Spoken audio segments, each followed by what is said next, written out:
His ERA 4.17. Last 4 starts he's been absolutely brilliant. People from Orlando will go up just to watch Posey play. That's 5 hours. As he gone, 2 down. It always has been, and it always will be, and it should be. As he gone, 1, 2, 3 inning. We'll go to the bottom of the second. 674-5391. And Jen, thank you very much. We appreciate it. You guys do a great job, and we're looking for more of the same this year on July 20th at Bub City. We feel he's 2 or 3 weeks away. He said that back just is not healing, and there's nothing you can do about it. He gone. 1, 2, 3 inning. Goes bottom of the 4th, tied at 2. That's high in the left center field. That is a can of corn.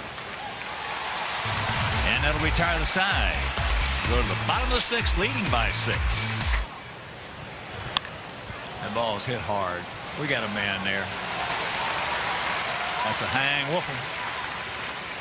So that's going to be it for Johnny Danks. Albie Guerra's going to come in to face Pence. He's hit a home run tonight.